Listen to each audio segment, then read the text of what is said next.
La nouvelle arme de conquête des États-Unis, ce n'est plus la guerre, c'est la séduction. On ne bombarde plus vos frontières, on bombarde vos esprits.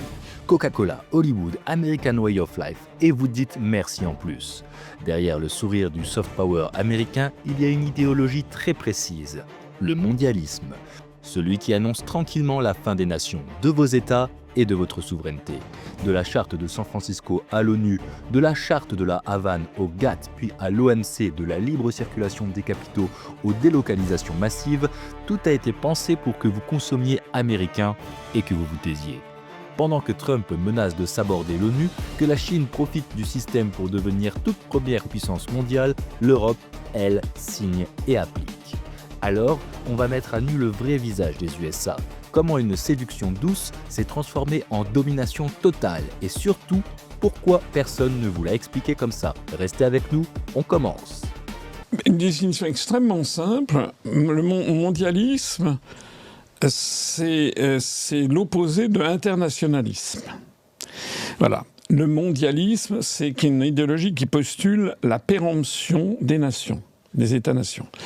Et je le dis d'autant plus que si on y réfléchit, vous savez qu'en 1947, après la Seconde Guerre mondiale, il y a eu une tentative de fédérer, enfin de construire un ordre international qui permette d'éviter le retour de la Seconde Guerre mondiale.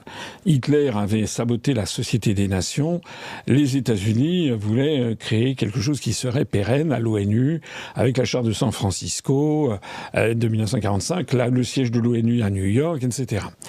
Notez qu'en ce moment, Trump est en train de, semble-t-il, de vouloir saborder l'ONU.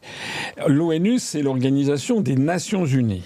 Nations Unies, d'ailleurs, on oublie trop souvent, c'était les Nations Unies contre le nazisme et le fascisme. Donc, c'est-à-dire que le Japon, l'Italie et les Allemagnes étaient interdits d'entrer à l'ONU.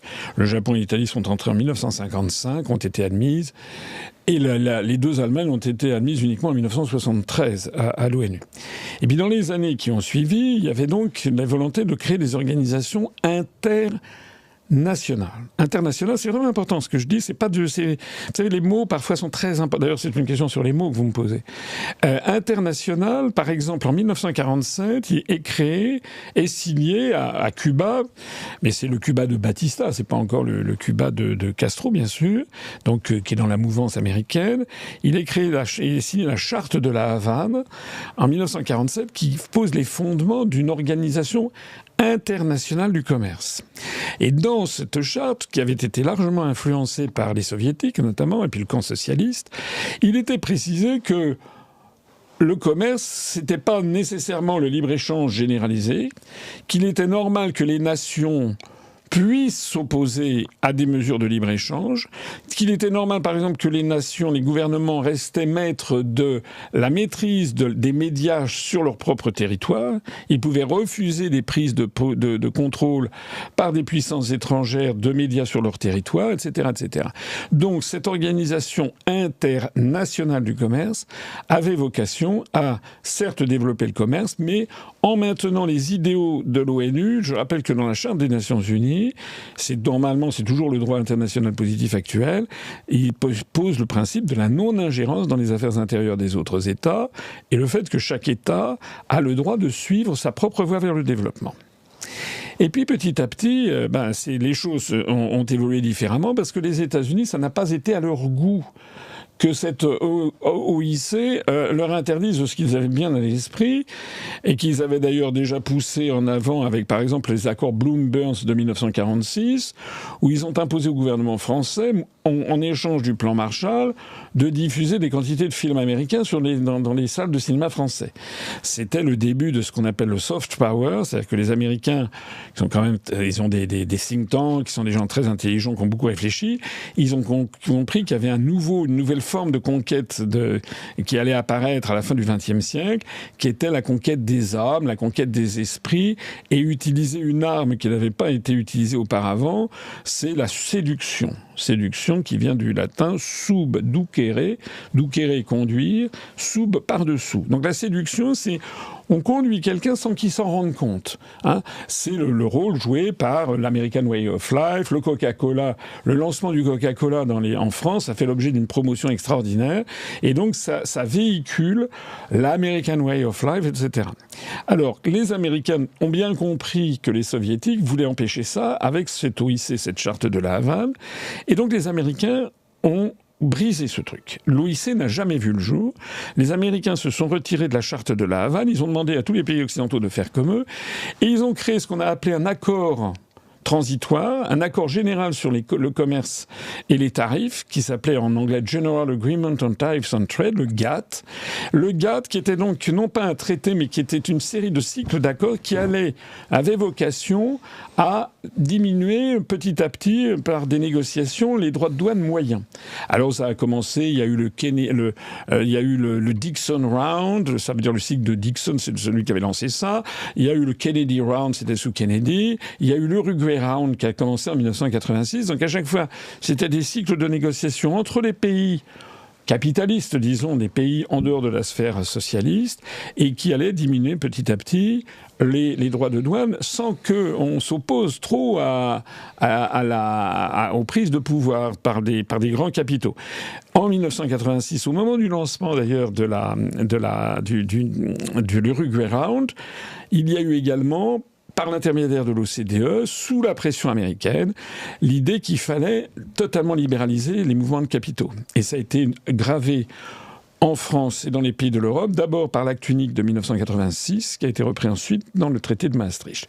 Alors ça, c'est vraiment quelque chose, ça paraît technique, hein, mais c'est vraiment un des éléments, vraiment un point de bascule du monde de l'histoire contemporaine. Il y a avant et après. Parce qu'à partir du moment où vous avez la libre circulation des mouvements de capitaux, ça veut dire que auparavant, les fortunes, quelqu'un qui était milliardaire en France, il ne pouvait pas sortir d'argent sauf à obtenir l'autorisation de la direction du Trésor pour faire un investissement approuvé, etc. Donc il était coincé. Il était coincé en France. Et donc, il était obligé, il était taxé, etc., etc. D'ailleurs, dans les années 60, les milliardaires français étaient tout misérables par rapport aux milliardaires américains. Ils avaient des fortunes très petites. À partir du moment où, en 86, on a libéralisé totalement les mouvements de capitaux, eh bien, on a eu le phénomène qui est apparu, les Français n'ont pas compris ce qui se passait, c'est pourtant de là que ça vient, les délocalisations. Parce que d'un seul coup, les milliardaires ont pu délocaliser leur usine, avant qui étaient coincés en France avec le niveau des salaires des Français, de prestations sociales aux Français, etc., pour aller s'installer dans des pays à très très bas coût de revenus. Voilà. C'est d'ailleurs à peu près au même moment, le hasard historique a voulu que ça soit un peu la fin du maoïsme en Chine et l'arrivée de la ligne pragmatiste de Deng Xiaoping qui petit à petit s'est dit on va profiter de ces délocalisations industrielles. Et donc, ce phénomène a pris une grande ampleur, le développement des délocalisations industrielles, et puis arrive l'effondrement de l'URSS. Et du coup, l'effondrement de l'URSS a fait que l'Uruguay Round, qui était en cours, a été abandonné, et les Américains ont imposé la création ils sont revenus avec le programme de 1947, mais en enlevant tout ce qui contenait les souverainetés nationales, et ils ont créé une nouvelle organisation. Et c'est là que je réponds à votre question, qui s'appelle l'Organisation mondiale du commerce, l'OMC. Donc ils avaient refusé l'OIC parce que international voulait que le pouvoir, ça signifie que le pouvoir reste aux nations. Organisation mondiale du commerce signifie que désormais les nations n'ont plus leur mot à dire, que c'est une espèce d'entité, une espèce d'idéologie mondialisatrice. Hein. En anglais d'ailleurs, il y a la même, c'est pas seulement du français. En anglais, on dit international et global. Et donc il y a l'idée du global qui va d'ailleurs être utilisé à toutes les sauces. Le global warming. Par exemple, le réchauffement global, le réchauffement mondial, l'idée que on ne forme qu'un seul monde. Même d'ailleurs dans le soft power, vous avez la chanson de John Lennon, We Are the World. Donc tout ça, c'est dans les années 80 pour imposer cette idéologie qui postule la péremption des nations et qui a profité eh bien de l'éclipse momentanée de l'URSS. L'URSS s'est effondrée, il y a eu le passage Boris Yeltsin, et là, les Américains ont poussé leur avantage. Mais bon, l'histoire, elle est pleine de rebondissements, parce que la libre circulation des mouvements de capitaux, la libre circulation des capitaux a amené énormément d'investissements en Chine. Et c'est à ce moment-là que Deng Xiaoping a fait prévaloir une ligne nouvelle.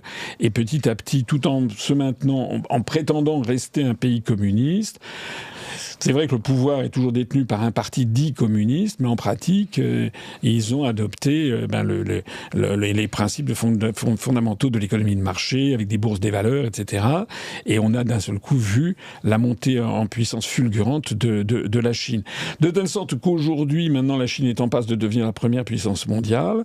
Et elle, au moment, dans les débats qu'il y a actuellement, où Trump est en train de remettre en cause l'ONU, la Chine apparaît comme la porte-parole du multilatéralisme, le porte-parole de la défense des nations, de l'internationalisme.